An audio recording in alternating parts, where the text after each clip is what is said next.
Questions எல்லாம் உங்களுக்கு நிறைய இருக்கு. எக்ஸ்பெரிமெண்ட் கரெக்டா எழுதி சால்வ் பண்ணுங்க. எல்லா கொஸ்டினும் எழுதி வச்சுக்கோங்க. Question number 24. ஓகே, 24வது கொஸ்டின் பாத்துக்கோங்க. இப்போ HCF of two number is 11. LCM is HCF of two number is 11. HCF equal to 11. LCM is 7700.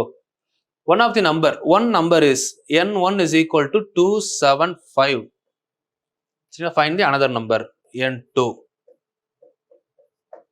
Question இருக்கா? ஃபார்முலா நமக்கு தெரியும் ஆல்ரெடி. ஃபார்முலாலாம் யோசிக்கவே கூடாது. டக்கு டக்குன்னு எழுதிடணும். N1 into N2 is equal to L into H. Note தெளிவா இருக்கணும், கிவன் டேட்டா இருக்கணும், ஃபார்முலா இருக்கணும். அப்பதான் படிச்சது மறக்காது. சும்மா ரஃப் நோட் மாதிரி யூஸ் பண்ணீங்கன்னா வேஸ்ட். நீ படிக்கிறதே வேஸ்டியா. ரஃப் நோட் மாதிரிலாம் நோட்டை யூஸ் பண்ணிட்டு இருந்தீங்கன்னா. இங்க பாருங்க, N1 into N2 275 into N2 is equal to 11 into 7700.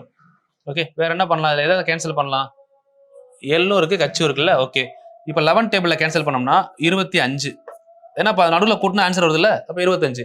இப்போ இந்த 77 நான் சிம்பிளா என்னோட கன்வென்ட்காக 77 100 மைண்ட்ல வச்சுக்கிறேன். 7700. அப்ப நான் கேன்சல் பண்ணும்போது ஈஸியா இருக்கும் பாருங்க. 4 கேன்சல் பண்ணி விட்டுருவோம்னா 4 77 எவ்வளவு? 4 28, 280 28 308 ஆன்சர். அப்ப இதுவுமே எனக்கு என்ன ஆகுது? 11 டிவைட் ஆகுதுல்ல. 8 3 11 0. சிம்பிள். சரிங்களா? 308 கொஸ்டினோட ஆன்சர். ஃபார்முலா ஒண்ணுதான். ஃபார்முலா வச்சு நம்ம போட்டுவிட்டு போய்கிட்டே இருக்கணும்.